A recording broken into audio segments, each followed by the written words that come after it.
Bastardos de Vader.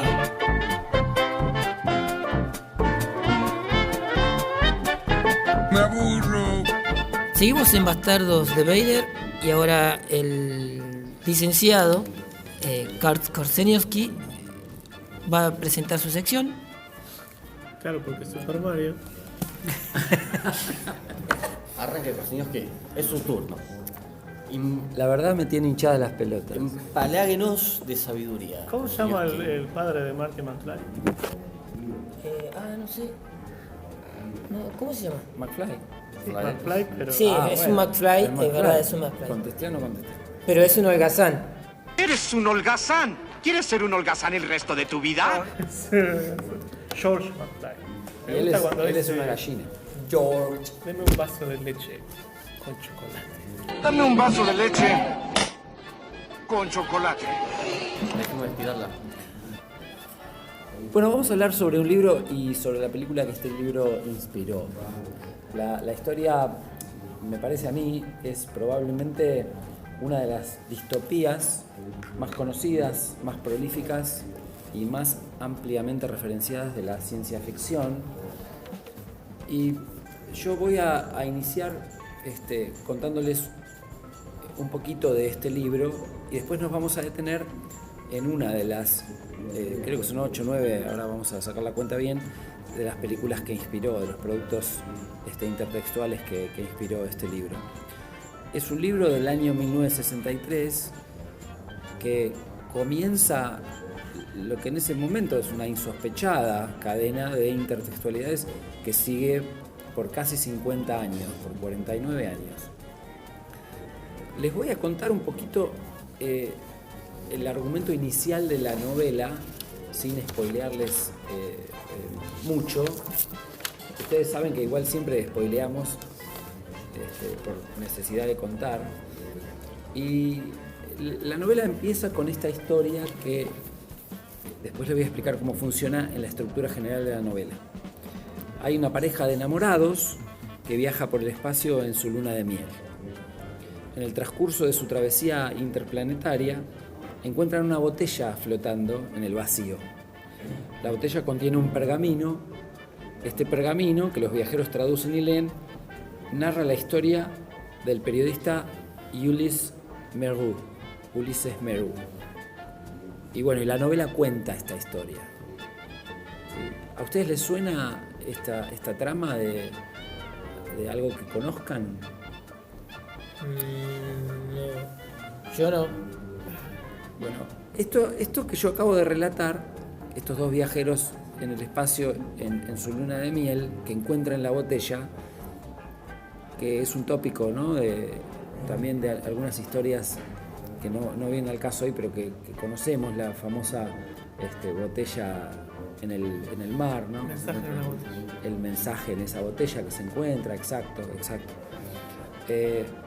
Funciona en la novela, en la estructura de la novela, como lo que sería una suerte de frame story, o sea, como una historia de marco de la novela, que enmarca la historia en sí de la novela. Y les cuento que al final de la novela, volvemos, al final de esta historia que se relata en el cuerpo de la novela, volvemos a estos recién casados en su nave, justo cuando acaban de leer el pergamino de la botella, ¿no? Ellos dicen en este punto que creen que la historia allí contada debe de ser una broma, porque no pueden creer que un hombre pueda en efecto hablar, como cuenta la historia de la novela, y portarse de manera inteligente, como cuenta la novela, que está la historia que está en este pergamino, ¿no? Y no pueden creer que todo lo que en este pergamino se narra sea verosímil, sea creíble. Les parece que es inverosímil. Esta pareja de recién casados son una pareja de chimpancés. Por eso no pueden creer que un hombre, como cuenta la historia, pueda hablar y pueda portarse como una criatura inteligente. No puede. Bueno, los chimpancés piensan que no. ¿Ahí les suena un poco más? Sí. Es una historia con simios, y la historia que esta pequeña otra historia de los enamorados enmarca es la historia del planeta de los simios como nosotros la conocemos en películas. Muy bueno. ¿Terminó? ¿Me puedo ir? Ya está, bueno, nos vamos. Muchas gracias. Buenas noches, buenas noches, Eso es todo. buenos días. Espero que les haya buenas tardes. gustado. Muy buen provecho.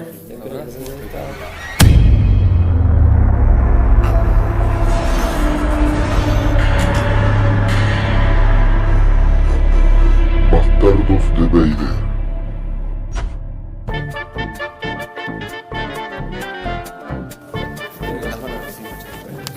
Bueno, Por eso lo justamente, recibí. justamente, por eso lo de la historia es Tenés que buscar esa frase. Bueno, en la película, yo voy a comentar brevemente, no se asuste, Dr. Crane. Dr. Crane está desesperado por ir a buscar su medicina. Voy a contar brevemente algunas cosas de la novela. Porque me veo acá en la esquina. Está bien. Voy a contar brevemente también algunas cosas de una de las películas, la primera, que es de 1968. Voy a hacer una relación entre las dos. Y yo mencioné una palabra que ustedes pueden o no conocer. La de Mark Webber, ¿qué le pareció? Vamos a hablar también brevemente de eso. Y me parece que está bien, pero no tan bien, como dicen los Simpsons. No dicen los Simpsons. ¿Dónde está eso? Sí. Está mal, pero no tan mal. Está mal, pero no tan mal. Bueno, claro, yo estoy haciendo una referencia a eso, cambiándolo. Yo estoy diciendo, está Sí, bien, sí. pero no tan Pero bien. no tan bien, no, lo voy a dejar y voy a poner ¿Es la una otra. referencia a Simpson? Sí. Bueno, en realidad... Como digo yo. En realidad hay que aceptar algunas de las reglas de la adaptación. Yo iba a contarles, haciendo la lista breve y nada más que eso, cuál es la increíble cadena intertextual de películas y otras cosas que le siguen a esta novela y a la primera película del 68. Y iba a decir un par de cosas de esto que usted pregunta, ¿no? Pero hay que comprender las reglas de la adaptación y hay que entender que es un producto más que genera lo que en su momento se llamó la Ape Mania, o sea, la manía por todo lo simiesco que generó la película del 68 en particular. Convengamos, ustedes estarán de acuerdo conmigo, la película del 68 y algunos de los productos que le siguen han quedado en la cultura popular de una manera tan fuerte, pero es todavía más increíble el impacto que tuvo durante todos los 70 en particular, toda esta locura por los simios y el planeta de los simios. Yo recuerdo que en mi ciudad, en Malosice, en Polonia, vimos el estreno de la película en algún momento a fines de los 70, principios de los 80, ya la película tenía varios años, pero yo quedé, de niño quedé impactado, capaz a ustedes les pasó con esta o con otra película, ¿no? A tal punto que recuerdo que tenía algunas pesadillas donde había, en mi pesadilla había como un ejército de simios, en particular de gorilas, que caminaban por las calles llevándonos a todos los humanos cautivos. Es como, bueno, la fantasía de la niñez. Yo recuerdo que eso me impactó casi tanto como aquella primera película de It, basada en la novela de Stephen King. Y quizá, vuelvo a decir, a ustedes les puede haber pasado con algún otro producto de la cultura popular. Ciertamente fue muy, muy fuerte el impacto que tuvo en la cultura durante todos los 70 y probablemente parte de los 80, esta primera película, ¿no?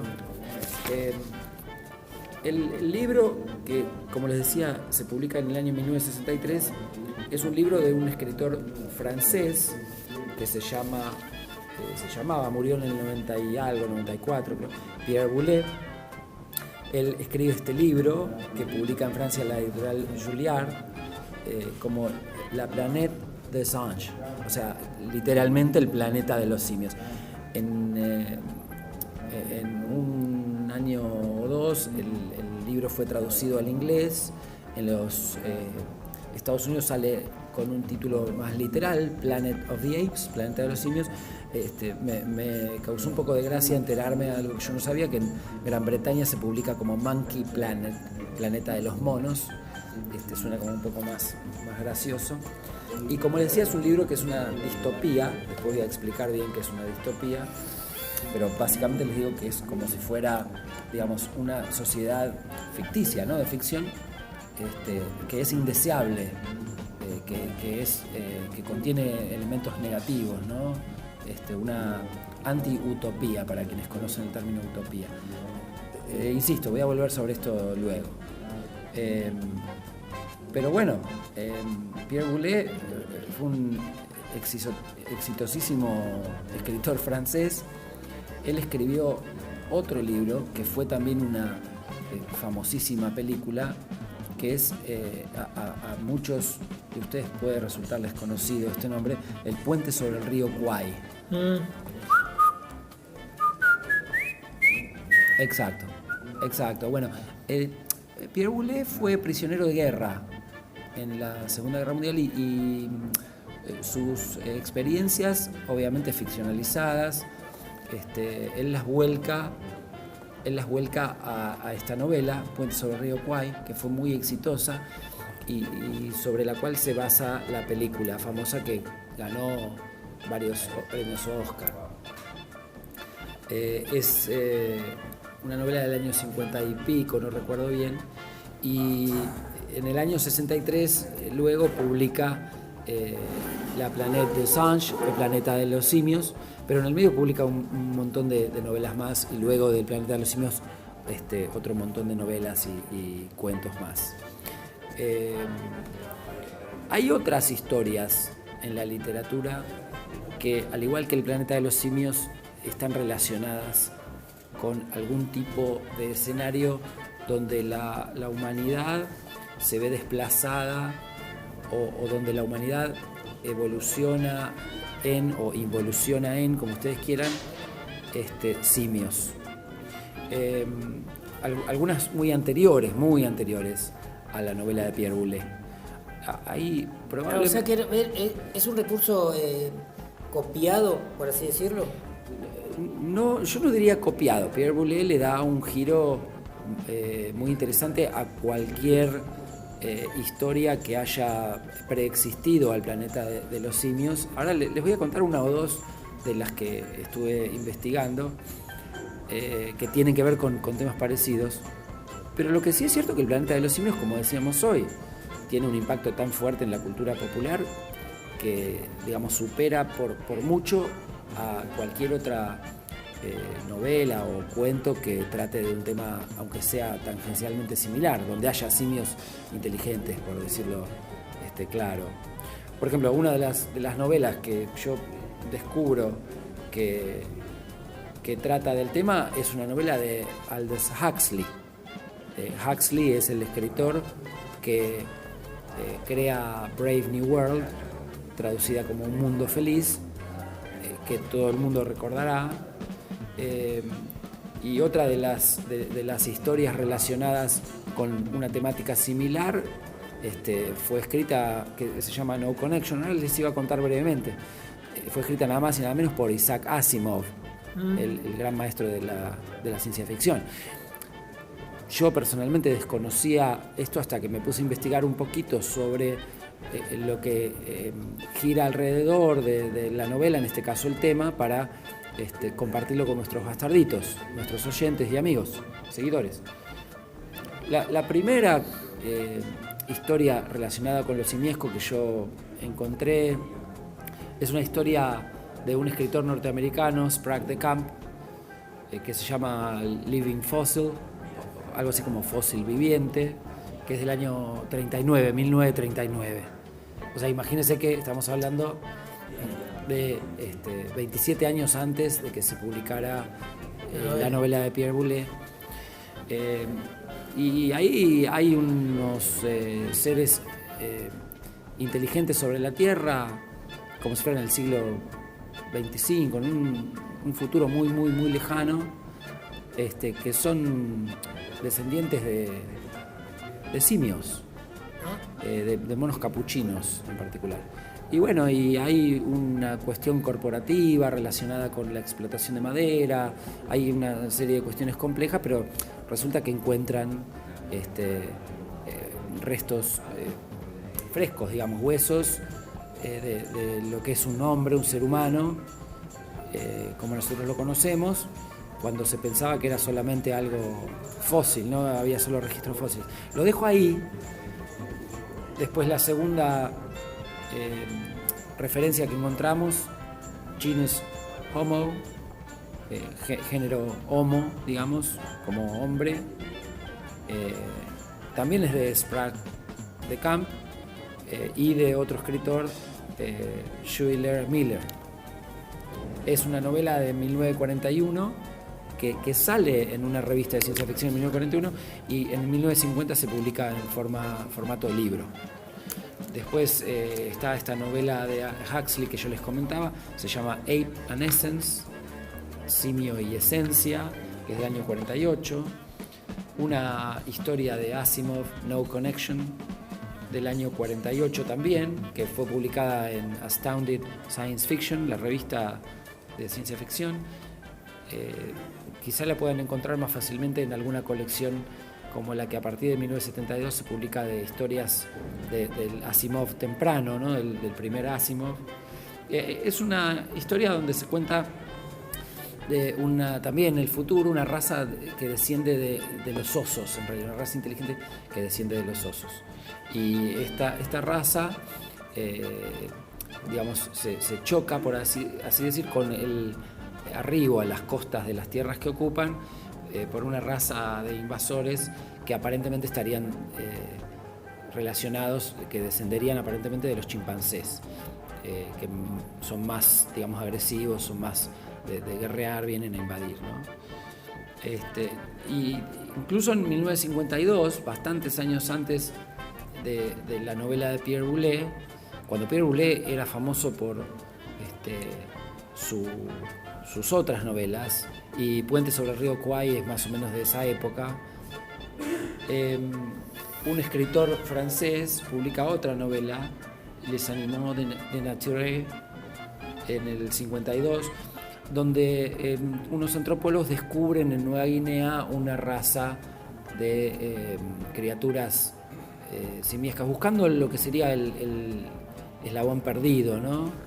Y bueno, hay toda una serie de cuestiones y una discusión sobre si estos seres que llaman tropis ahí son humanos o no, porque resulta que pueden aparearse con seres humanos y, bueno, si la descendencia, digamos, es humana, o es una serie de cuestiones éticas que se generan a partir de la novela. Ven que la idea de simios inteligentes bueno, está ya mucho antes de lo que parece en el planeta de los simios de Pierre Boulet. Así que, como les decía, es una temática que sí, que ya preexistía. El planeta de los simios toma todo el escenario, por decirlo así, porque se vuelve tan icónico que da pie a un montón de secuelas y otras películas y otros productos, como les decía hoy, ¿no? El director de la película El planeta de los simios se llama Franklin Schaffner. Es una película de 1968, o sea, más o menos unos 5 años después de la aparición del libro, ya lo llevan a la pantalla de Hollywood. Ustedes recordarán que el actor principal que hace de el coronel Taylor es Charlton Heston, y bueno, después Roddy McDowall hace de Cornelius, Kim Hunter hace de Zira. Estos son los dos chimpancés que apoyan a Taylor. Está el gran actor de teatro Maurice Evans como el Dr. Zaius, el orangután que es el antagonista en este caso. Fue un gran actor shakespeariano, un actor de teatro. Algo vamos a decir después porque estamos en tratativas, quizá podamos lograr una comunicación telefónica con el Dr. Zaius para charlar con él. Hay una frase que él dijo como productor de Shakespeare Plays, o sea, obras de teatro de Shakespeare para The Hallmark Hall of Fame. Él dijo: nuestro trabajo es liderar el gusto público y no interpretar lo que se piensa que el gusto público es. Esto es muy inteligente y bueno, después vamos a volver sobre eso si lo tenemos en una entrevista como estamos tratando de hacer. La película fue distribuida por 20th Century Fox y tuvo un presupuesto de 5 millones casi medio de dólares y recaudó en los Estados Unidos solamente 33 millones y medio de dólares. Pero bueno, la película tuvo un éxito mundial increíble. Ustedes recordarán, si no vieron la película, véanla, es imperdible, está muy muy bien hecho. Una película del año 68 que todavía tenga ese impacto ya nos dice todo. Ustedes recordarán, si la vieron y si la van a ver, fíjense, el tema del maquillaje está muy bien hecho, no hay efectos especiales del tipo de CGI, por ejemplo, al cual estamos acostumbrados nosotros hoy. El profesor Philby en nuestro episodio pasado habló de la primera de las películas de la franquicia de la saga de Jurassic Park y se habló en nuestro episodio anterior bastante de efectos especiales. La película del Planeta de los Simios del 68 tiene prácticamente cero efecto especial y todo el verosímil, entre comillas, ¿no? del film está relacionado con el maquillaje. El maquillaje fue un gran porcentaje de todo el presupuesto. Fue más del 15% de todo el presupuesto total de la película. Fíjense que yo les decía que tuvo un presupuesto de 5 millones y medio de dólares casi. Y por el maquillaje ganaron una mención honorífica de la Academia al año siguiente, en el 69, perdón. En 1969 no existe todavía la categoría de Oscar de maquillaje como tal, pero bueno, le dieron un premio honorífico en ese momento por la calidad del maquillaje, ¿no? Hay una historia interesante que está relacionada, entre otras cosas, con las diferencias entre la novela y la trama de la novela y lo que va a ser la historia narrada en la película. La versión primera y original del guión la hace Rod Serling, y Serling respetó los personajes y la trama de la obra literaria, pero luego tuvieron que alterarse en las siguientes versiones del guión algunos de los detalles. De eso hablamos en un momento, pero uno de los resultados de estas adaptaciones del guión a lo que en efecto fue finalmente la película tienen que ver con un enfoque de la historia más hacia la aventura, o sea, la acción, que está bien para el cine y el tipo de cine que es en esa época, el 68 más, el tipo de cine que es El Planeta de los Simios, la película de Schaffner. La historia distópica de la novela está muy relacionada con la sátira. Entonces, bueno, eso también, digamos, se pierde un poco en el film, claramente, ¿no? Y está bien redireccionada hacia lo que es la acción y la aventura. El desarrollo del film comienza en realidad en 1960. Ahí Rod Serling, que es el creador, ¿saben esto? Rod Serling es el creador de La Dimensión Desconocida. Ahora se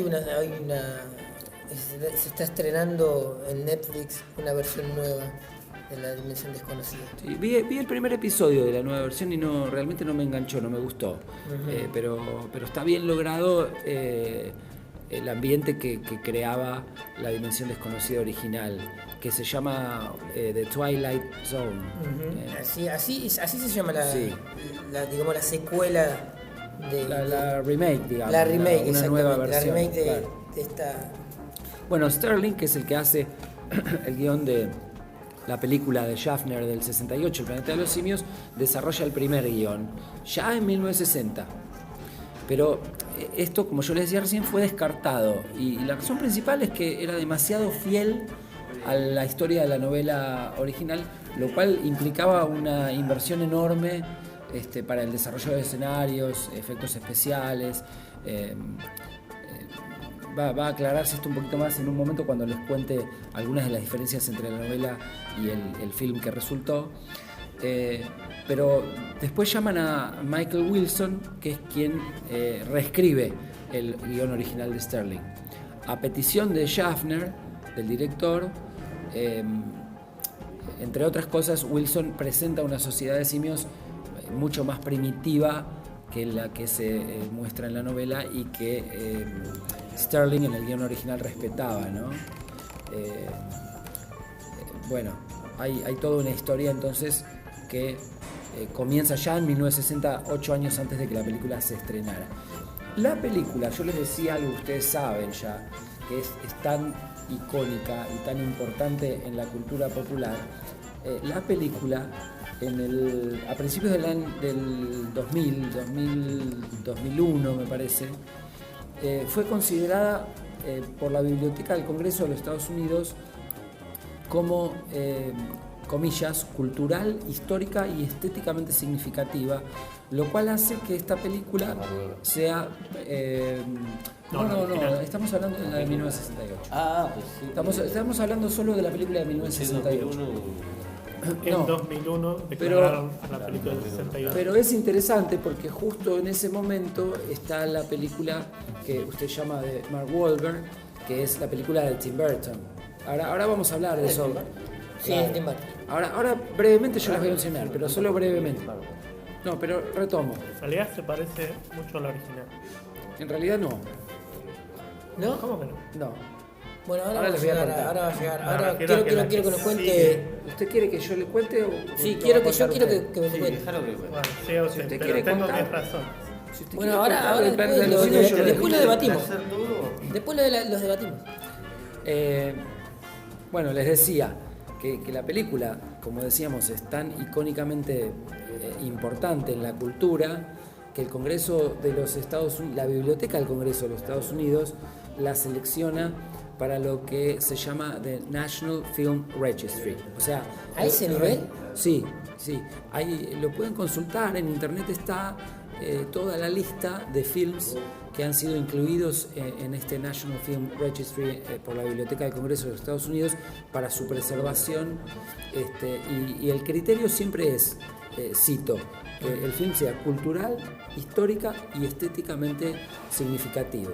La película del Planeta de los Simios en el año 2001 fue considerada de este modo y fue incluida en esta lista del National Film Registry. Esto es también algo que selecciona films para su preservación, bajo ciertas normas de preservación. Es, como decíamos, muy interesante que en ese momento estuviera saliendo la película de Tim Burton, El Planeta de los Simios, sobre la cual ahora brevemente vamos a decir una o dos cositas, ¿no? Porque existen muchas secuelas y existen otras cosas. Sí, ¿no? Tuvo 4 secuelas más, ¿no? En principio 4 secuelas más. Durante todos los 70, la década del 70, esta locura por los simios que genera la película y que hace que haya una locura, como yo les decía hoy, una ape mania, una manía por todo lo que tenga que ver con los simios. ¿Hubo merchandising? Hubo infinidad de juguetes, juegos, sí, merchandising de todo tipo. Y ¿sabe qué? La película es del año 68, como les decía, pero no fue sino hasta 1973 que empezó realmente esta locura locura manía por lo simiesco. ¿Y saben por qué? Porque fue en el año 73 cuando la película se mostró en la televisión en los Estados Unidos. Ah, se estrenó en la TV. Tuvo éxito en los cines en el 68, en el 69, yo les decía que Sí, fue que nominada, recaudó muchísimo dinero, fue solo en los Estados Unidos, yo les decía 33 millones y medio casi de dólares. Montón. Muchísimo dinero más para ese momento. Fue nominada a varios premios de la Academia, recibió esta mención honorífica por maquillaje. Realmente el maquillaje, como les decía yo, es excelente, pero en realidad ya fue cuando había la película original del 68 más 4 secuelas, que la película del 68, El Planeta de los Simios, se muestra en la televisión y ahí se dispara esta locura por todo lo simiesco. Miren, les cuento un poquito. Boulet tuvo tanto éxito este film que Pierre Boulet, el escritor de la novela, se vio sorprendido, ¿no? Y escribió un guión para una segunda película, para una secuela, que él llamó El planeta de los hombres. Así como el planeta de los simios será la primera, el planeta de los hombres, que fue rechazada por los productores del primer film. Y la secuela de 4 películas que le sigue a la del 68 es así. En el 70 sacan la película Beneath the Planet of the Apes, que literalmente se traduce como debajo del planeta de los simios, y que se conoció en español como El regreso al planeta de los simios. Hay una historia relacionada con una huida de Zira, la chimpancé, y Cornelius, su pareja,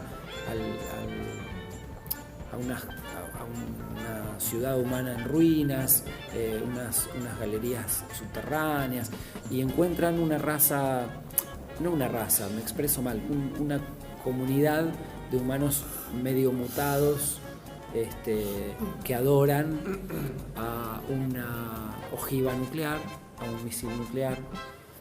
Esto está relacionado con historias que siguen después, porque al año siguiente las 4 secuelas son 1970, 1971, 1972 y 1973. O sea, hubo todos los años, claro, hubo una gran producción, claro, de intertextos en forma de secuela, claro, a partir del éxito que tuvo el film en los cines. En los cines y más tarde en el 73, cuando la película del 68, la original, es mostrada en la televisión, ahí ya teníamos las 4 secuelas hechas, ya estrenadas, ¿no? La del 70 se llama entonces así, Beneath the Planet of the Apes, debajo del planeta de los simios o bajo el planeta de los simios, y se conoce como Regreso al planeta de los simios. En el 71, Escape from the Planet of the Apes, el escape, está traducido como La huida del planeta de los simios, más fiel al original, lo mismo que las otras 2. La del 72, Conquest of the Planet of the Apes, Conquista del planeta de los simios, y la del 73, Battle for the Planet of the Apes, Batalla por el planeta de los simios. Entonces está César. Es una buena pregunta. En la mayoría de ellas aparece César y después aparece un hijo de César. En Regreso y Huida, las películas del 70 y 71, si no recuerdo mal, aparece Cornelius. Claro, cuando en ninguna está César. Claro. Me estoy expresando mal. Cuando usted dijo César, yo cometí el error que a veces cometemos los fans de asociación. La figura de César, como un simio que lidera la revolución, es una figura que deriva de todas estas historias. Me explico mejor. Sí, es el inicio. Sí y no. Cornelius, que es la pareja de la doctora... No, déjalo que lo explique. Si yo después explico lo que pasa es que está confundido con las películas más modernas. Obvio, yo las llamo. Bueno, pero es una historia que no tiene nada que ver con esto. César está en casa.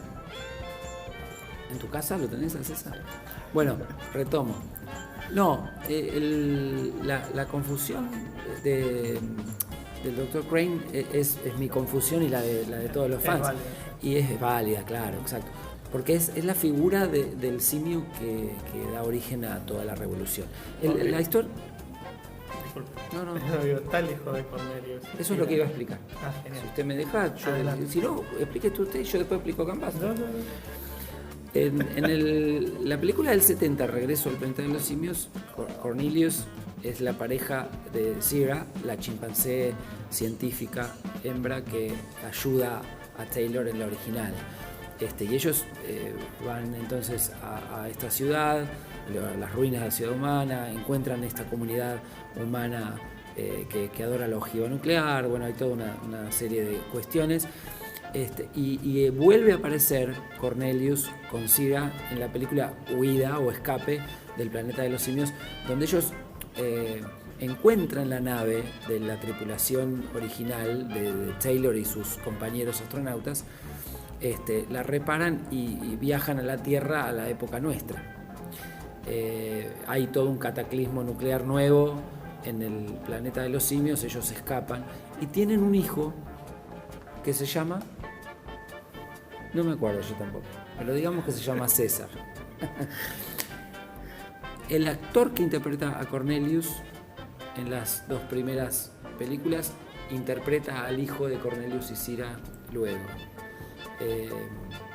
Miren, fue tan exitoso todo esto le va a gustar a usted, Dr. Crane, que en 1974 aparecen en Marvel Comics, una revista basada en la historia.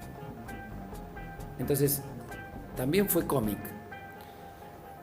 Y hacen, esto fue a mediados de 1974.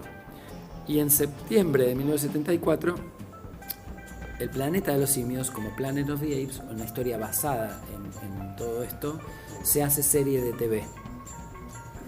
Y en el 75, al año siguiente, como Return to the Planet of the Apes, regreso al planeta de los simios, se hace otra serie de TV, pero animada. Entonces fíjense que tenemos la película del 68, 4 secuelas, 70, 71, 72 y 1973. En 1974 una serie de TV en septiembre, y a mediados, un poco antes, ya sale un cómic de Marvel en formato cómic, y en el año 75 otra serie de TV pero animada. Fíjense todo lo que genera esta manía por los simios. Y es un poco raro, pero ahí no se apaga la manía, la locura por los simios, pero se duerme un poquito. ¿Y duerme hasta qué año? Hasta el 2001. En el 2001 tenemos otra película, pero entre el 75 y el 2001 no hay nada, digamos, muy nuevo. Pero en el 2001 es el director Tim Burton que le pone su sello original y su firma característica a la historia, y sale la película El planeta de los simios. Burton dice que es una relectura bajo su óptica, yo agrego su óptica tan peculiar que todos conocemos. Esa es la película donde Mark Wahlberg hace del astronauta que llega al planeta de los simios. Y la película del 2001 tiene muchas diferencias con la original del 68, pero bueno, una de las diferencias es que no aparecen, por ejemplo, los personajes centrales simios de la película y también la historia, de hecho, original. No aparece Cira, no aparece su pareja Cornelius, no aparece el Dr. Zaius y no aparece Taylor, aunque sí aparece el personaje Mark Wahlberg como el astronauta humano. Otra diferencia es que los humanos sí pueden hablar en esta historia, cuando los humanos primitivos del planeta de los simios no hablaban en la original, siguiendo un poquito algo fiel a la novela. Yo voy a explicar una cosa de esto del lenguaje en un momento. Y como ustedes vieron la película del 2001, recordarán que la movilidad de los simios es más simiesca, digamos, ¿no? Por decirlo así, que en la original del 1968, donde es más antropomórfica, es más humana, es más el movimiento de los simios en la película de Burton se asemeja más a lo que uno esperaría de un simio trepándose, colgándose, yendo de acá para allá.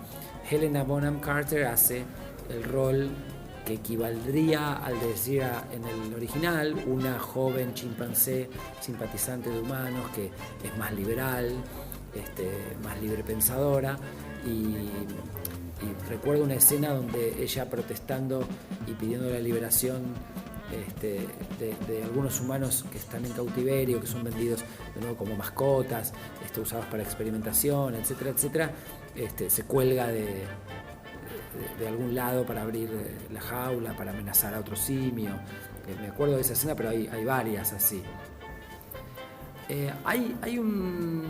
Se conserva así lo que se llama de imagery, la imaginería o las imágenes, las metáforas de la novela original y de la película original en todas las películas, incluso en las que siguen después. Digamos que la película de Tim Burton es lo que podríamos llamar un poquito una remake, en algún sentido, contrariamente a la idea de secuela, donde, como ustedes saben, se continúa la historia de algún original. En la remake, una reversión, para traducir la palabra remake, que de todos modos todos usamos, en una remake o reversión hay elementos que se toman y elementos que no, digamos, ¿no?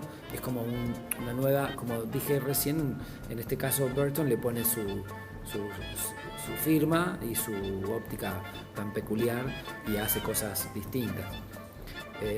Hay algo muy lindo, un detalle interesante en la película de Tim Burton, que fue muy cuestionada. A mí en lo personal me gustó porque como que me llevó a toda esa imaginería de lo que en algún punto fue mi infancia, ¿no? Pero supongo que a muchos nos pasó lo mismo. Pero tengo que confesar que causó más expectativa de lo que causó impresión. La película no me impresionó como tan buena, y cada vez que la veo me decepciona más algún detalle nuevo, digamos, pero bueno, es una película que está en la historia en algún punto no es tanto una remake como lo que se llama un reboot. ¿Por qué? La expresión reboot es una expresión que, como ustedes saben, está tomada de la informática, del arranque, es como un reinicio, porque en algunos elementos es una remake y sigue la historia del original, pero en otros elementos del film de Burton, este relanzamiento de la historia presenta algunas inflexiones en la historia original y no sigue la historia previa de ningún modo, conserva los elementos más importantes de la historia. En ese sentido es verdad que es como la original. Los elementos que se consideran mejores o más funcionales a la historia, para darle una suerte de continuidad, en este caso no la historia, la trama en sí, porque básicamente cuenta más o menos lo mismo que la original del 68, pero sí continuidad en este caso a la iconicidad y a la importancia de lo que el Planeta de los Simios es en la cultura, digo yo, ¿no? En ese sentido. Y les decía, hay un detalle muy interesante en el film, sea que nos guste o no, es buenísimo. A mí me gusta mucho el rol de Tim Roth, que hace del general Thade. Bueno, el detalle interesante es que como el padre, el agonizante padre del general Thade, el simio que interpreta a Tim Roth, el actor que interpreta al padre del simio del general Thade es nada más y nada menos ni nada más que Charlton Heston. El actor, también tan importante en Hollywood, que interpreta a Taylor, al astronauta, en la película del 68, hace el rol del padre del simio que interpreta a Tim Roth.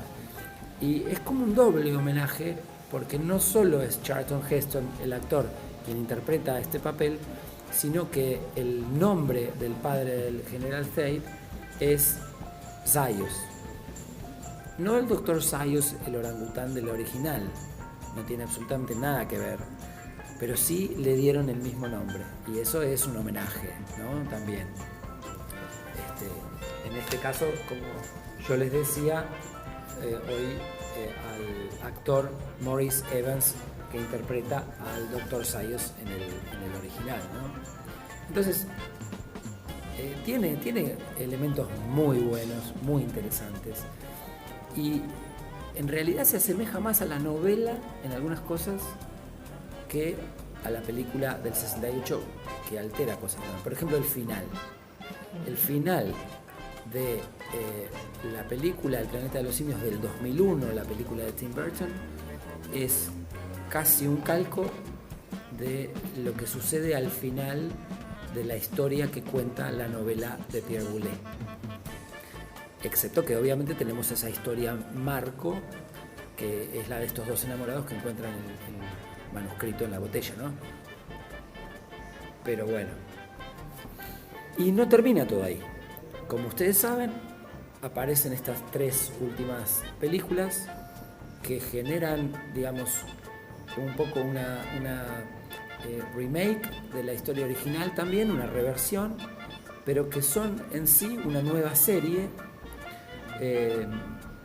Ahí aparece César. Y estas películas son como, digamos, un reboot, ¿sí? Un reinicio de la idea original. Estas son claramente un reboot, un rearranque, un reinicio de la historia original. Empiezan con otra historia que no está relacionada con la llegada de ningún astronauta, sino que explican el origen de lo que luego será el planeta de los simios. La película del 2011, que es la primera de estas tres, está dirigida por Rupert Wyatt, se llama en inglés Rise of the Planet of the Apes, que sería algo así como el surgimiento del planeta de los simios, y se conoció en Latinoamérica como el planeta de los simios Revolución, con un paréntesis en la R, lo cual hace que la tengamos que leer como Evolución Revolución, ¿no? Ahí está James Franco, Frida Pinto y John Lithgow como los humanos centrales de la historia, y aparece Andy Serkis, que con los efectos especiales que ya vimos en films como El Señor de los Anillos, El Hobbit, etc., se transforma acá en el famoso César de la leyenda, ¿no? Este César que aparece también en el 2001 en la película de Tim Burton como mencionado, como un simio legendario que inicia la revolución. Esto es mi idea, no sé cómo comprobarlo, si está en algún lado, debe estar documentado y todo, pero el hecho de que hayan nombrado César al simio central de esta nueva serie que inicia en el 2011 es también un guiño a toda la saga y a la película del 2001, digo yo, no sé. De acuerdo a lo que dice 20th Century Fox, esta nueva saga es artísticamente una nueva versión de la historia y no tiene relación con la saga original, pero hace homenajes y referencias manifiestas a la película del 68, ¿no? Varios. En España se conoce con un título más fiel al original, El origen del planeta de los simios, y como decíamos es una reboot, un reinicio del original dirigido por Rupert Wyatt. Después de esta película del 2011 completan la trilogía dos secuelas, una en el 2014 y otra en el 2017, lo cual hace que la historia de la filmografía tenga prácticamente 50 años, contando la novela que da idea a todo esto, ¿no? La película del 2014 y la del 2017 tienen todavía a Andy Serkis como César en el rol central de los simios, y las dos están dirigidas por Matt Reeves.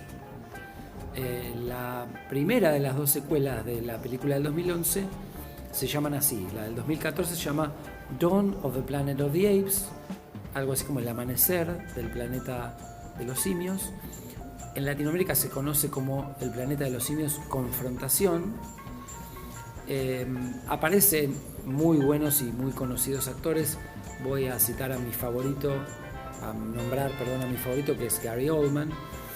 Y la película del 2017, la segunda secuela que completa esta nueva trilogía, también dirigida por Matt Reeves, se llama War of the Planet of the Apes, la guerra por el planeta o del planeta de los simios, y acá se conoció como el planeta de los simios, la guerra, o sea que bastante fiel a ese original. En esta trabaja Woody Harrelson como un militar que lidera una de las últimas resistencias a estos simios. Me parece que estás hablando de la guerra 3. No, las tres. Es la segunda secuela de la primera. Hablando de 3, es la tercera vez que usted se duerme, Dr. Crane, y que manda fruta. Despierta y manda fruta con lo que cree que escuchó. Ahora pedimos no unos pasa cafés. nada, no pasa nada. Mientras nosotros tomamos el whisky, usted pide café. Café, coñac. Yo quiero vodka, ¿puede ser? Sí, por supuesto. Vodka Martini. No, vodka solito. Sin nada. Tequila Sunrise.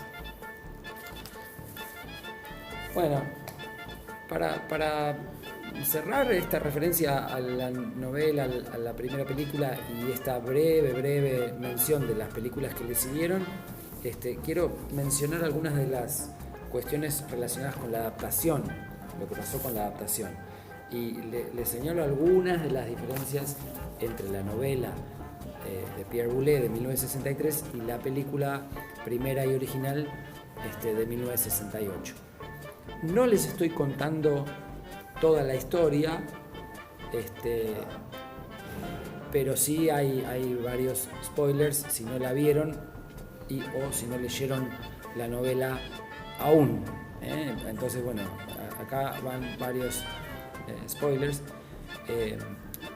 Antes de hacer esta referencia a las diferencias, hay algo que habíamos mencionado ya antes. La historia básicamente es la de un grupo de astronautas que salen del planeta Tierra,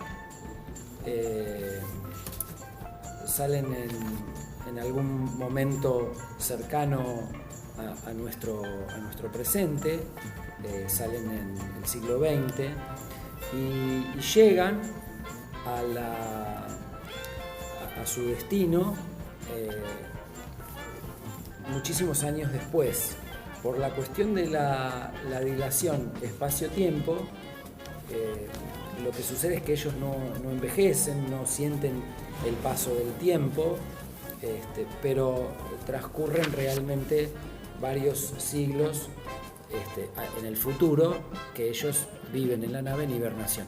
No voy a hablar de la dilación del espacio-tiempo, de la teoría de la relatividad de Einstein, que explicaría esto y todo, porque luego Guillermo del Toro va a profundizar sobre esto cuando hable del anime de Gunbuster. Lo voy a dejar para que él lo desarrolle. Pero la historia, digamos, es así. La nave se lanza en 1972 de la Tierra, pasan un par de años en hibernación y pasan 18 meses a velocidades cercanas a la de la luz, pero el año actual, según los cálculos de la computadora, es el año 3978, es decir, 2000 y pico de años después del lanzamiento, ¿no? Para ellos, como decía, no pasó nada del tiempo. Llegan a este planeta donde unos humanos primitivos les roban sus ropas y los dejan medio desnudos y desvalidos. Una de las tripulantes, son 4 tripulantes en la nave, una de las tripulantes fallece antes de... Cuando ellos se despiertan está ya fallecida. Y bueno, y ahí se encuentran con unos simios inteligentes que los toman como prisioneros, los llevan como animales, ¿no? En la novela estos simios se sacan fotos con sus trofeos recién cazados, es como una cacería. En la película del 68 se ve algo así, ¿no? Esa violencia de los simios a caballo, de cacería de los humanos primitivos que tratan de huir de ellos. Y bueno, voy a explicar algunas de las diferencias entonces entre la novela y el film de 1968. Hay una o dos de las diferencias que son realmente muy importantes. Hay una o dos de las diferencias que tienen que ver con la cuestión de la adaptación y nada más que con eso, y hay otras que son como secundarias, son menores, ¿no? Si les parece, empiezo por la que para mí es la más importante. Yo les conté la historia marco de la novela, donde estos dos personajes, que son 2 chimpancés recién casados, en una época de viajes interplanetarios, viajan por el espacio en su luna de miel y encuentran este manuscrito en la botella. Bueno, estos personajes se llaman Phyllis y Jean, y es la subtrama, digamos, que enmarca la historia, ¿no? La de ellos. Esto desaparece, como ustedes saben, de la película. No hay nada de esto en la película, y es probablemente la falta de esta subtrama una buena decisión de adaptación, si me preguntan a mí, esto desaparece en el film. Esta para mí es la diferencia más importante entre la novela del 63 y la película original del 68. Otra de las diferencias que para mí es importante es que en la novela los astronautas parten de la Tierra en el siglo XXVI, mientras que yo les contaba que en la película parten en el siglo XX. Y en ese sentido, en la novela, estos astronautas que parten de la Tierra en el siglo XXVI, liderados por el profesor Antel, digamos, llegan a un planeta que ellos llaman Soror, que es la palabra latina para hermana, donde pueden respirar y beber el agua y comer la fruta, etcétera, etcétera, en un viaje de exploración a la estrella Betelgeuse, en la constelación de Orión. Bueno, eso en la novela. En el film no. En el film ellos llegan a un planeta que no mencionan, lo cual desemboca en el final dramático del film. Yo la verdad no sé si contar este final completamente diferente o no del film, aunque es tan icónico que probablemente todos lo conocen aún no habiendo visto la película. Así que bueno, acá todos me dicen que sí, que lo cuente. Sí. Bueno, básicamente yo decía que no. El personaje, usted dice que no, Dr. Crane. Vamos a votar. Pero no ha visto Los Simpsons. Sí, lo vio. Bueno, claro. Sí, pero yo diría para los que no vieron, que llama la atención y quisieran ver. La intertextualidad del film es tan fuerte y su presencia icónica en la cultura es tan fuerte que probablemente todos conocemos un montón de cosas de la película, aún sin haber visto la película original. Por otro lado, está la película de Tim Burton del 2001 que cuenta más o menos la misma historia. Entonces, bueno, resulta que ellos llegan a un planeta que termina siendo el planeta Tierra. ¿Y cómo se descubre esto? En los minutos finales de la película. Porque el personaje que hace Charlton Heston, el personaje de Taylor, se le permite irse a lo que se llama la zona prohibida. Los simios no pueden entrar ahí. La casta de los orangutanes, que son extremadamente conservadores, tienen digamos la prohibición vigente de que ningún simio entre a la zona prohibida. Ha habido excepciones de los científicos chimpancé y todo, lo cual genera un montón de cuestiones, pero y bueno, al final del film Charlton Heston se va por una playa caminando, a caballo, con la hembra humana que le habían asignado y que ellos la llaman Nova, que ellos llaman Nova, nueva, ¿no? Es el Neo de Matrix. Claro. Bueno, resulta que a caballo por la playa llegan a un punto en el cual encuentran una semi-enterrada, semi-destruida Estatua de la Libertad. Sí, genial esa escena. Es genial esa escena. Porque encima te lo ponen a lo último.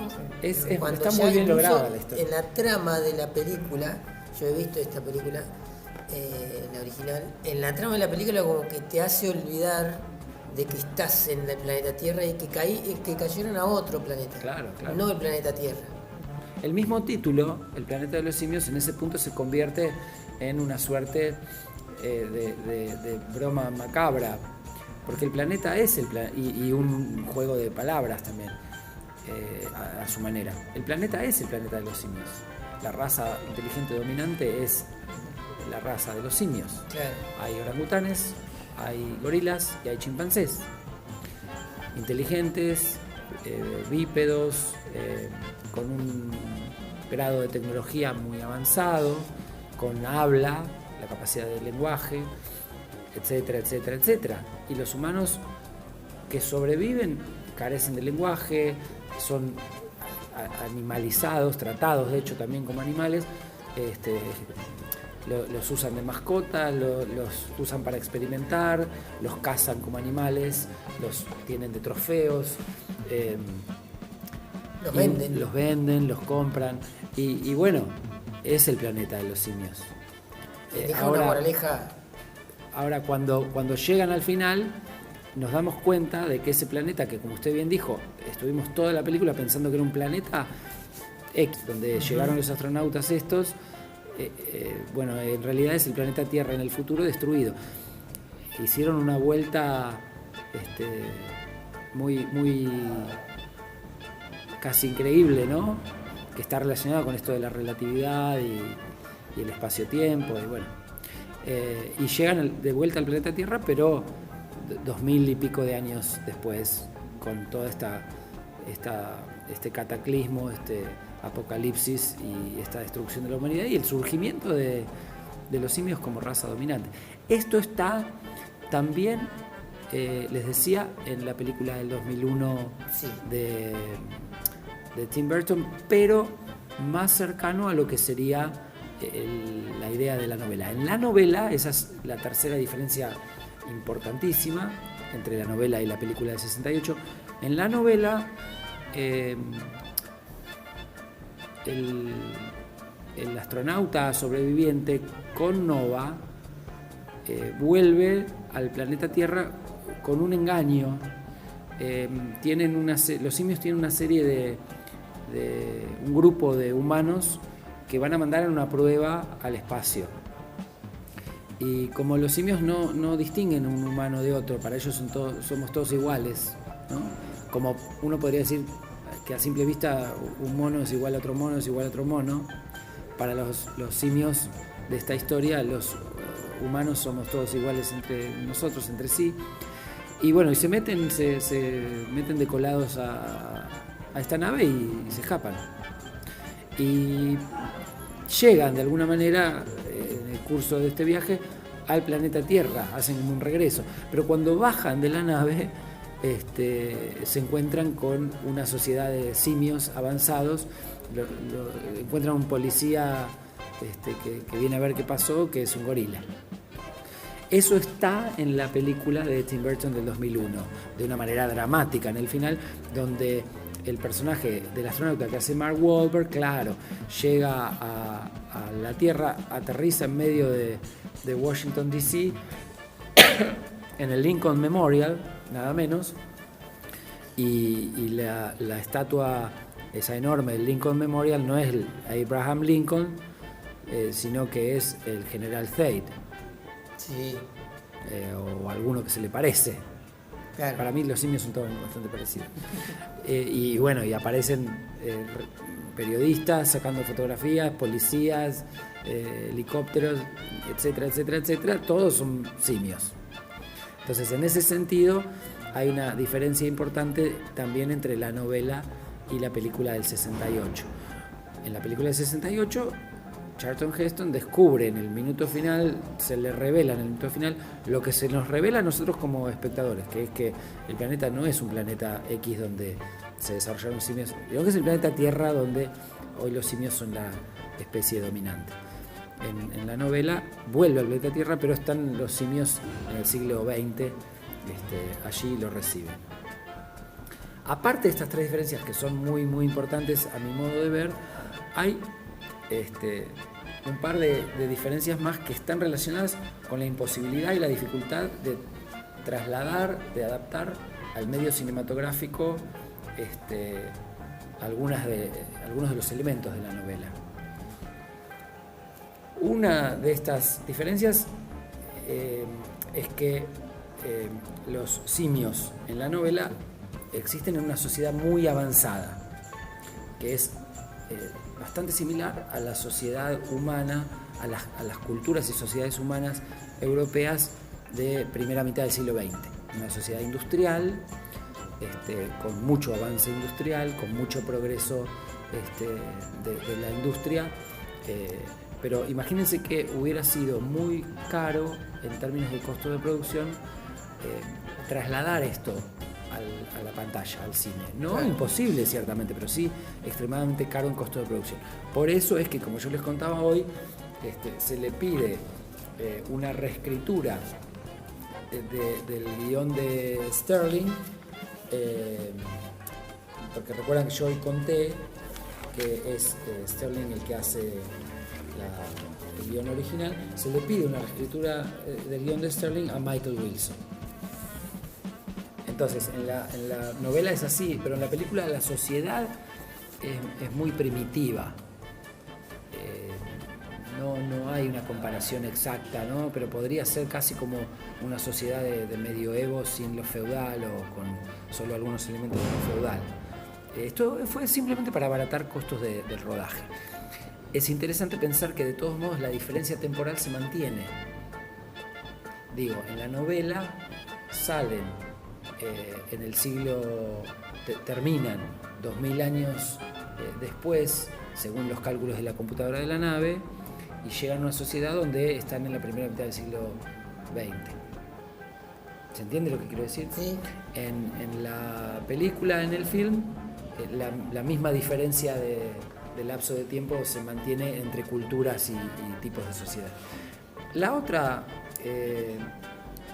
diferencia entre la novela de Pierre Boulet de 1963 y la película de Shatner del 68 mantiene el hecho de que hay una dificultad del protagonista de comunicarse con los simios. Pero la diferencia es que en la novela los simios hablan un idioma diferente. Mientras que en la película hablan inglés, o sea, el mismo lenguaje, la misma lengua del coronel Taylor, pero Taylor no puede hablar con ellos al inicio debido a una herida en la garganta que le hicieron durante su captura. En la novela, en algún punto, Zira, que es la chimpancé científica que simpatiza tanto con Taylor y lo ayuda, cuando descubre que puede hablar, lo hace hablar ante miles de simios y lo transforman en una suerte de celebridad. En la película, en el film, cuando Taylor se descubre que puede hablar, de hecho dice esta frase que en broma citábamos hoy, porque él está en el laboratorio de Zira, pero el laboratorio está, digamos, comandado por la casta de los orangutanes y es el Dr. Zaius, tan conservador, tan religiosamente rígido,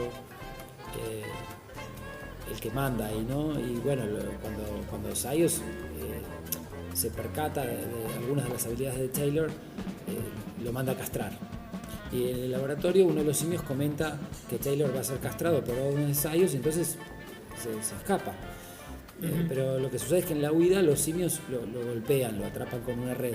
Cuando lo van a levantar, Taylor logra hablar por primera vez y dice: quita tus sucias zarpas encima, mono asqueroso, que es lo que decíamos hoy, que es una de las frases más citadas, junto probablemente con la del final, donde descubre que ese planeta que él creía que era otro es la Tierra en el futuro, con la raza humana, la especie humana destruida, ¿no? Entonces, bueno, hasta acá tenemos bastantes diferencias. Y después otras diferencias entre la novela y la película tienen que ver con cosas menores. Por ejemplo, en la novela los astronautas son franceses.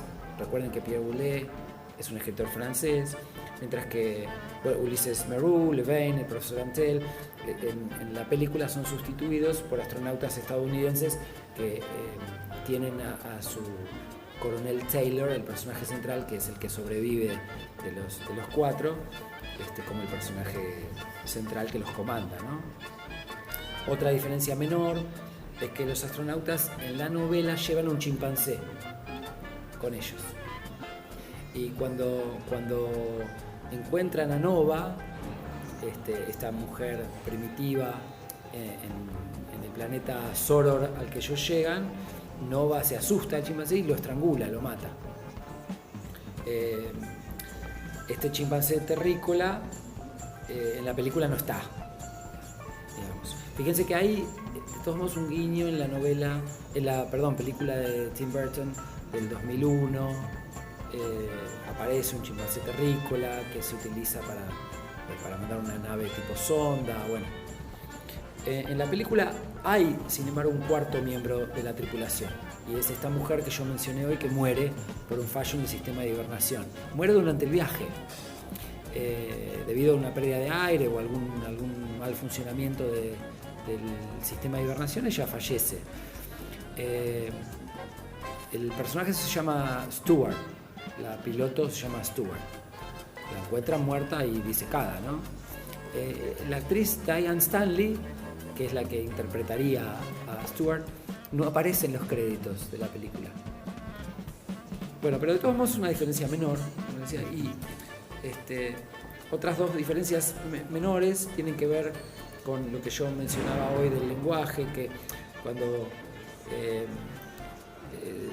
digamos Taylor habla y es presentado ante miles de simios por Cira, en la novela se convierte en una celebridad.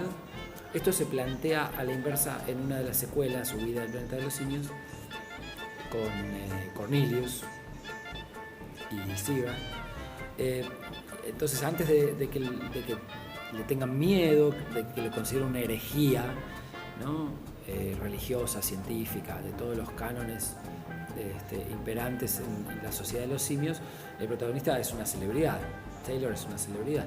Eso en la novela. En la película, a Taylor lo tratan con miedo, con temor, con aversión, del momento en el que manifiesta en público su capacidad de hablar. Desde ese momento en el que dice quítame tus sucias zarpas de encima, mono asqueroso, ya ahí da asco y da mucho miedo, ¿no? En ningún momento pasa por ser una celebridad. Y la otra diferencia es que el Dr. Seuss tiene una postura escéptica en ambas historias, la novela y la película del 68. Pero en la novela hay una incapacidad en su conservadurismo para, digamos, aceptar cualquier cosa que quiebre los dogmas escolásticos que están establecidos, que él respeta y que ayuda a mantener, a sostener. En la película hay más relacionado con sus concepciones religiosas, un fundamentalismo. Y otra pequeña diferencia es que en la novela el protagonista, aparte de Taylor, que logra sobrevivir, en la novela este otro compañero astronauta se animaliza, permanece demasiado tiempo enjaulado, etc., y es tratado como un animal, y bueno, y se abandona a sí mismo y se convierte en un humano degradado más, pierde la capacidad de habla. Mientras que en la película los simios le realizan una operación quirúrgica, lo cual le quita su capacidad de habla y le quita toda voluntad, ¿no? Como que lo lobotomizan, digamos. Esto también es algo que promueve el Dr. Seuss en su fundamentalismo, ¿no? En el film. Y estas son las pequeñas diferencias más centrales, junto con las diferencias más importantes que citaba yo hoy, entre la novela de Pierre Boulet del 63 y la película de Schaffner del 68. Bueno, básicamente estas son las características de la novela de Pierre Boulet del 63 y de la primera de las tantas películas del planeta de los simios, la original de Schaffner de 1968, que es la que inicia todo este largo camino de intertextualidades.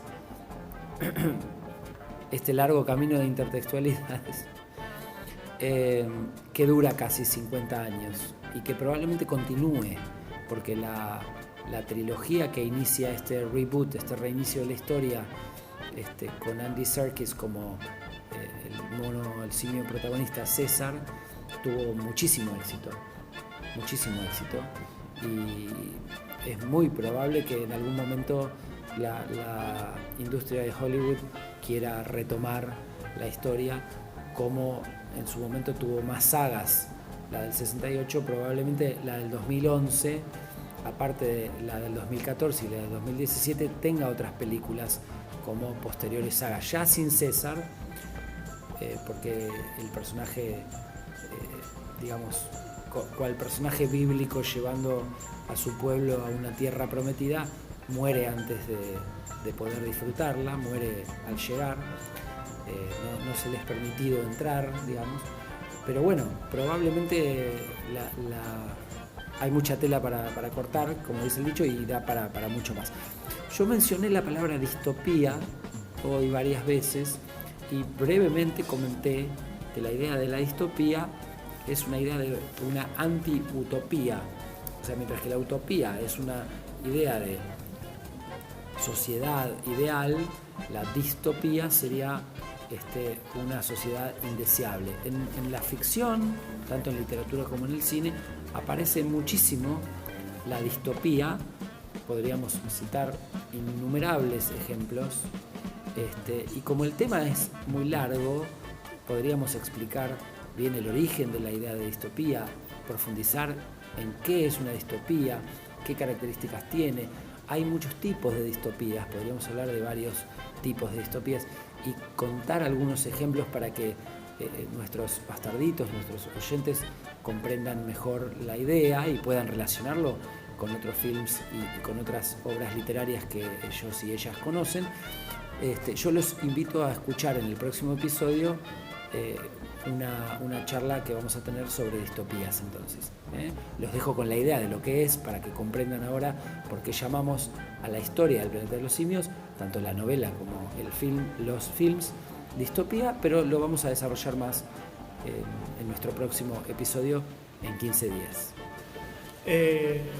Sí, primero obviamente cuando hablamos de cuando dije que la película de 2001 era más similar al original, me refería comparada con las tres que siguieron. Comparada con las tres que siguieron, tienen mayores similitudes. Esto es porque es una remake, como dijimos, una reversión que tiene muchos guiños a la película de 68, explícitamente admitido por Burton y la 20th Century Fox, pero también tiene muchos elementos de la novela, como esto que yo les contaba al final. Mientras que la serie del 2011, 2014, 2017 con Andy Serkis como César es un reinicio, ¿no?, de la historia. Te lleva a la explicación de cómo el planeta Tierra se convierte. Son muy buenas estas tres películas para los estándares que nosotros manejamos hoy en todo sentido.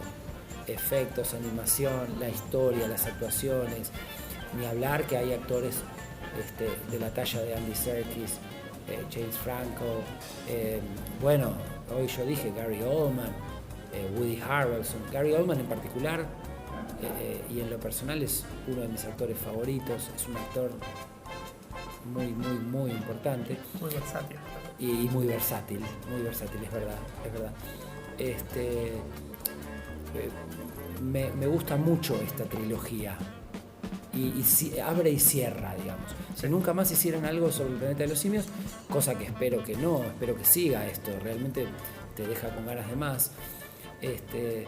Pero si nunca hicieran nada más, cierra muy bien. Tuvimos la suerte de ver las tres como trilogía, como sistema, la del 2011 y su saga del 2014 y su saga del 2017.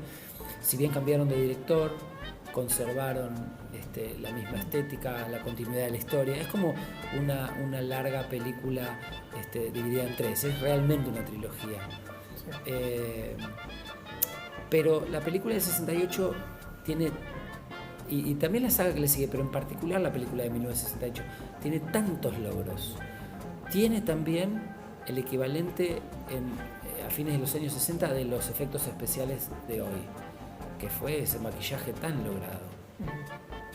Tiene actores de renombre, y no solo de renombre, sino esto de la versatilidad de la actuación, la calidad del actor o la actriz. No solo Charlton Heston como el personaje principal del coronel Taylor, y como ícono de Hollywood, ¿no? Yo hoy les contaba el actor que hace el rol del Dr. Sayos. El actor que hace el Dr. Sayos, yo les decía hoy, ¿no? Es un actor de teatro, un actor shakespeariano, ¿no? Es un excelente actor. Y piensen que con todas las limitaciones de maquillaje y todo, Maurice Evans, como el Dr. Sayus, se luce mucho. Me parece que la película del 68 tiene una cosa muy importante que se pierde en la explicación de la trilogía al tener este reboot, este reinicio de la historia del planeta de los simios para explicar de dónde viene el mentado planeta con simios como la especie inteligente dominante. Y es ese final del que hablábamos hoy donde se nos revela a nosotros también que todo el tiempo pensamos que estábamos en un planeta X, que no era la Tierra, que el planeta donde estamos es la Tierra, que la raza humana desapareció como dominante, como tal. Pero sí, entiendo. Bien, y la otra cosa que se me ocurrió mencionar es, bueno, el hijo de Cornelius y Sira es Milo. Que no recuerdo bien si en las películas, o sea, recuerdo haberlo visto en formato película, pero puede haber sido alguna especie de película de televisión derivada de las series que usted mencionó que existieron, porque sí, Milo tiene un rol preponderante en este futuro distópico del planeta Tierra, en el cual los simios van a pasar a dominar y la raza humana desaparece como tal. Es verdad. Por eso me parecía recordar como que eran 9 películas viejas o 7 películas viejas, pero probablemente las últimas 2 o 3 que yo recuerdo vengan de las series de televisión. Eso es lo que no estoy seguro. Sí, la serie de televisión de 1974, del 73, y la animada del 74 retoman esta historia y digamos usan elementos de la del 68, de toda la historia, digamos. Pero es verdad que Milo, el hijo de Cornelius y Zira, es muy importante en la historia, porque es el simio que en verdad crea el planeta de los simios. Claro. Milo es el producto, digamos, de el hijo de 2 simios inteligentes, muy inteligentes, de hecho, los chimpancés. Hay 3, como yo les decía, tipos de simio en el planeta de los simios, que son los orangutanes, son la casta, digamos, conservadora, religiosa, que mantiene todo administrativo. No hay mucho desarrollo de esto, pero lo que sí se ve es que tienen un poder político el más importante, y sí conservan todo lo que sería tradicional y conservador en términos religiosos y de, digamos, preceptos y normas. Y entonces sí, en ese sentido se podría decir que tienen un rol de administración también, es verdad. Pero son más la casta dirigente que conserva la tradición. Claro. Todo lo que es dogma religioso y dogma de pensamiento, etcétera, todo lo que es conservador y tradicional, es el rol de los orangutanes preservar. La casta de los gorilas es una casta más agresiva, que se ven roles militares, policíacos, donde se tiene que usar la violencia. Los que cazan, por ejemplo, a los humanos al inicio de la historia, tanto en la novela como en el film, son gorilas a caballo, con rifles, que se sacan fotos con sus humanos muertos como trofeos de caza, etc. Y la tercera casta, a la que pertenecen Cornelius y Zira, es la librepensadora casta de los artistas, los científicos. Tienen claramente una identificación con una mentalidad más librepensadora, como dije recién, y bueno, como tales son extremadamente cultos, extremadamente inteligentes. El hijo de Zira y Cornelius en ese sentido era de esperar que lo fuera, pero piensen en esto: cuando ellos vuelven al planeta Tierra en el siglo XX, sí, o sea, así como Taylor, el profesor Antel en la novela, sí, viajan 2000 años al futuro, Zira y Cornelius, lo mismo que le pasó a Taylor cuando volvió con Nova, viajan 2000 años de regreso a ese pasado del planeta Tierra, ¿no? Con la excepción que Taylor cae en un mundo alternativo donde sí es el siglo XX, pero está dominado por simios. Zira y Cornelius llegan al siglo XX, retrocediendo así en el pasado de su planeta, digamos, pero encuentran nuestro mundo de humanos. Entonces piensen en esto, en ese escenario. Milo es el simio inteligente que va a dar origen a la raza, a la especie de simios inteligentes que eventualmente va a dominar la Tierra. Sí, entonces es extremadamente importante, sí, ¿no? Estos pequeños detalles en un momento tienen cierto protagonismo en televisión. Zira y Cornelio, no me acuerdo bien si era una especie de juicio o qué era. Sí.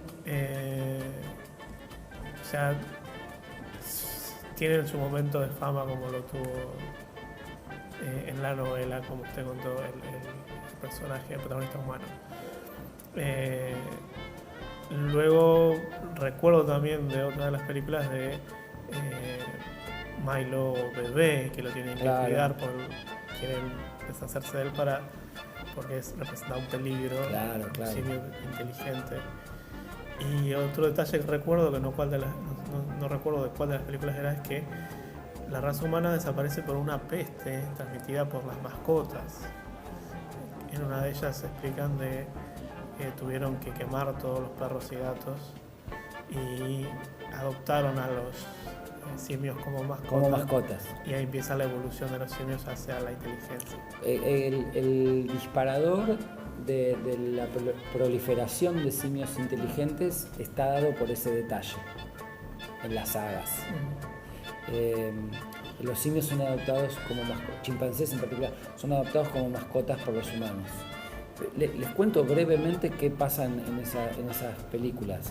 En la película de 1970, Bajo el planeta de los simios, que acá tuvo, como yo les decía hoy, otro título, Regreso al planeta de los simios.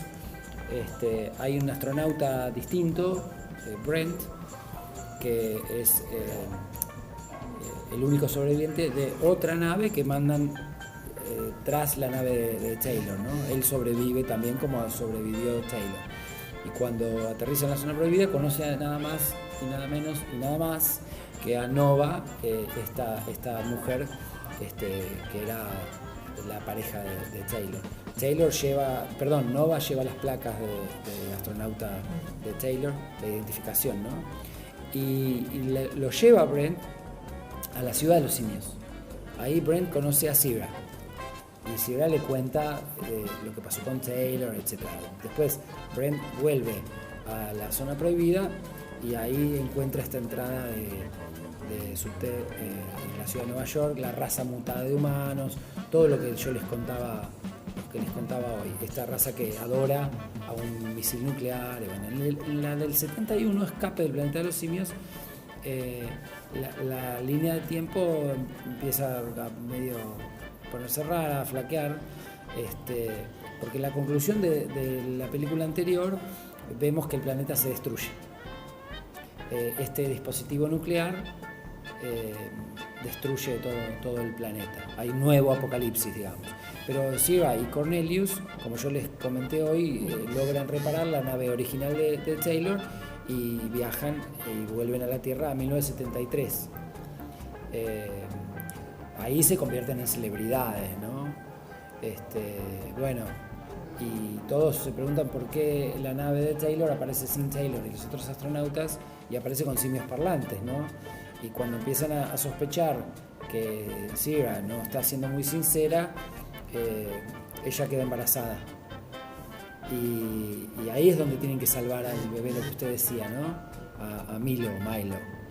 En la película del 72, que es la conquista del planeta de los simios, ya es la década del 90 y Milo es un adulto. Yo les contaba que el actor Roddy McDowall, que interpretó a Cornelius en todas las películas anteriores, ahora interpreta a Milo. Ese también es un lindo detalle, ¿no? Y lo esconden en un circo. Sí, me acuerdo. El circo, el dueño del circo, no me acuerdo el nombre, creo que era Armando, no sé. El actor es Ricardo Montalbán, que también es muy conocido. Sí. Lo deja en Escape del Planeta de los Simios, lo dejan en un circo para que lo críen, ¿no? Y ahí lo renombran a Milo, lo renombran César. Claro. Ahí aparece el nombre César, Ahí viene, sí. que está en nuestra imaginación por la película de Tim Burton y ciertamente por la trilogía donde Andy Serkis hace de César. Sí. Entonces acá es donde se une el nombre César en todas las películas del Planeta de los Simios, ¿no? Y la película, esta conquista del Planeta de los Simios, es básicamente la historia de César, donde todos los gatos y los perros han muerto. Y no recuerdo yo los detalles, quizás es una peste, como dice usted, quizás los matan por la peste. No, la verdad no lo recuerdo, pero sí la parte central de la historia es este disparador, ¿no? Los simios son adoptados como mascotas. También, esto es importante, los usan, no solo los tienen mascotas, los usan como mano de obra esclava barata. Sí, como sirvientes. Claro, como sirvientes, como mano de obra esclava, obra de mano En muy ese barata. sentido, creo que el disparador de esta revolución que genera César, o sea, Milo con su nombre César, ahora lo veo relacionado también con las dos primeras animatrix que explican el origen de la revolución de los robots, que al ser usados como esclavos y empezar a tener algo parecido a los sentimientos. Claro, conciencia de sí en ese caso, Conciencia de sí, sí. como la inteligencia artificial que lleva la conciencia de sí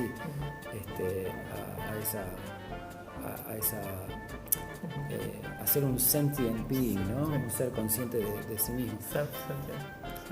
Sentient. Es muy interesante esta analogía que usted plantea del Totoro. Es muy, muy interesante. Porque recuerdo alguna escena, me parece. No por, la ahí, había pensado. por ahí la estoy imaginando, No, pero no, recuerdo sí. escena de los simios siendo usados como sirvientes y recibir abusos de sus dueños. Sí, definitivamente. Bueno, lo que inicia la revolución en sí es que César es esclavizado, obviamente tratado como un mono más, pero él es inteligente y puede hablar. En ese punto es el único simio que puede, Ahí que se puede, une que puede hablar. con las últimas tres, en las cuales Bueno, recuerde de todos modos que no hay unión Sí, sino en pero nuestra toman este mente, elemento ¿no?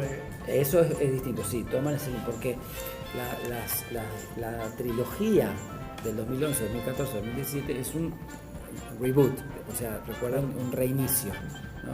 Bueno, y finalmente en la saga de estas 4 originales que le siguen a la primera del 68, la del 70, 71, 72, está la del 73, que es la batalla por el planeta de los simios, donde ya ahí se armó todo el lío. En esta película también Roddy McDowall sigue haciendo de César, pero César está más grande, ya más viejo, y él lidera una sociedad donde los simios y los humanos tienen una convivencia terrible, coexisten pero mal, y ha habido ya una guerra nuclear. Probablemente, no se explica mucho, pero probablemente en el contexto de esta revolución de los simios, la sociedad está desgarrada porque hay una facción militante de simios que quieren tomar el poder y quiere hacer que los humanos sean subordinados a ellos, ¿no?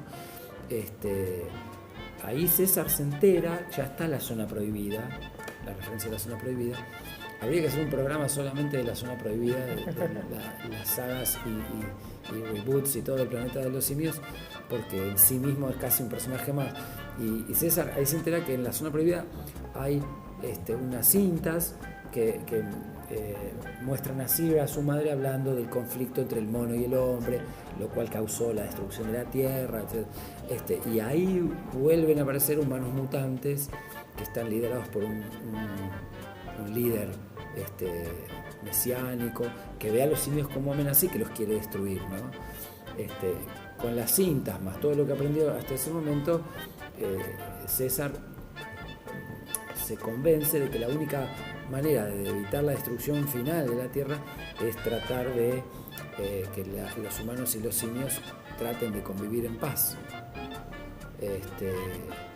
Pero bueno, Evidentemente eso no pasará porque O sea, tenemos el planeta de los simios al que llega Taylor, ¿no? La primera del 68 sería el final de esta historia, o el futuro. De esta algún historia. modo hay una historia cíclica, ¿no?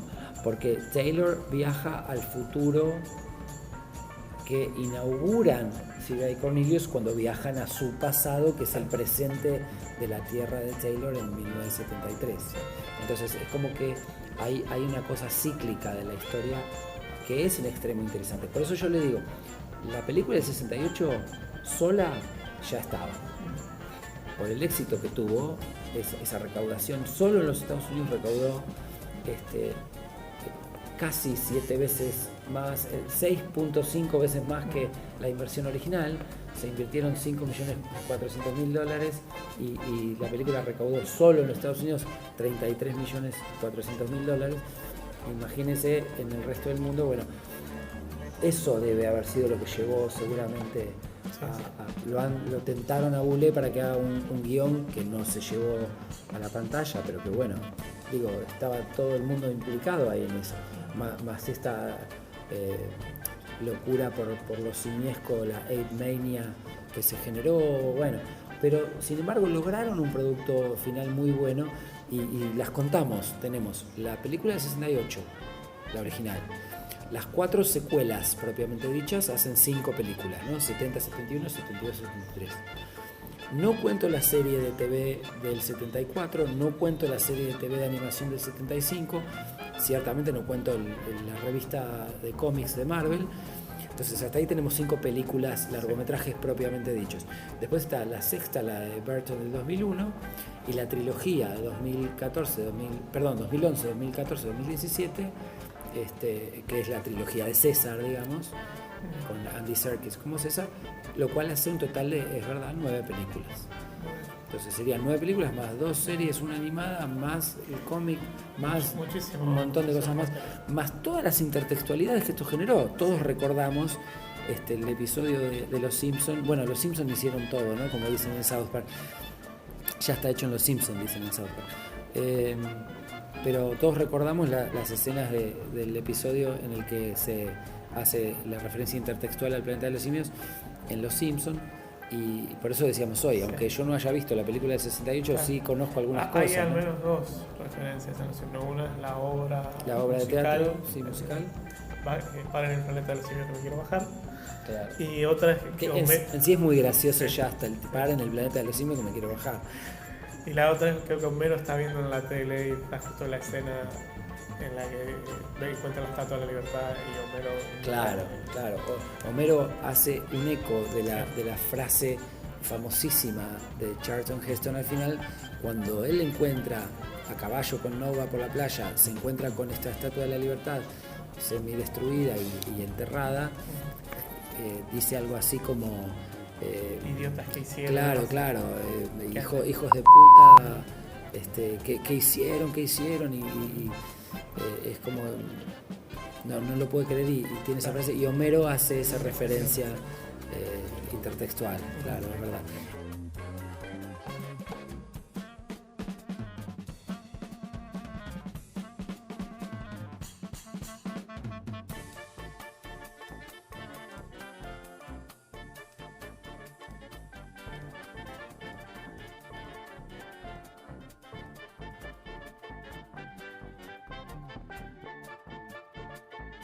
¡Maniático estúpido!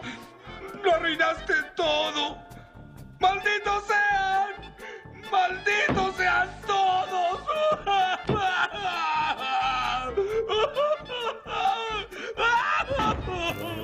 Habría que ver, no recuerdo yo, no soy un gran seguidor de Los Simpsons, pero es como inevitable en la cultura. Pero habría que ver de qué año son esas referencias, para ver si eso de Para en el planeta de los simios, que me quiero bajar de la obra musical, no es como, bueno, basta ya con el planeta de los simios. Y no me extrañaría que fuera en la época del 2001, pero estoy adivinando, habría que ver. Porque la película de Tim Burton del 2001 causó muchas adhesiones, porque es Tim Burton, causó muchas adhesiones de fans viejos en ese momento ya del Planeta de los Simios, la historia y la iconicidad, pero también causó mucho rechazo porque es un poco, digamos, una película en ciertos sentidos olvidable. Por empezar, no es una de las películas mejores de Tim Burton que hay, ¿no? Todos vamos a estar de acuerdo. No es mala, insisto, y es entretenida, y la tengo que ver de nuevo, la veo y me entretengo, pero... A mí en su momento me gustó mucho. Hoy sí, la vuelvo a ver y veo muchas de sus falencias. Pero me resulta una historia interesante que de haber continuado hubiera sido un reboot interesante para otra saga. Probablemente ahí había una saga por hacer. No lo sé, pero estoy adivinando. Pero quizá la parte de recepción que tiene que ver con el hondo rechazo que tuvo esa película en algunos de los espectadores, que hubo que esperar 10 años más para una nueva. Claro, pero digo, quizá ese rechazo fue el que causó que posibles planes que hubiera para hacer sagas de eso no se llevaron a cabo. Y es como dice usted, tuvimos que esperar del 2001 al 2011, 10 años, para ver otra cosa del Planeta de los Simios, ¿no? Interesantísima su sección. Bueno, muchas gracias. Licenciado Korzenevsky. Y queda por hacer en algún momento, como usted dijo, una sección en un futuro programa sobre las distopías, y también le propongo obviamente sobre los viajes en el tiempo, que es otro tema más interesante. Bueno, podemos hablar, si ustedes quieren, de distopías entonces en el episodio que viene, en 15 días, y dejamos para más adelante una referencia a viajes en el tiempo en la ficción, que también hay mucha tela para cortar. Me encantaría. Bueno, Seguimos en Bastardos de Vader. ¿Bastardo de qué? De Vader. Ah.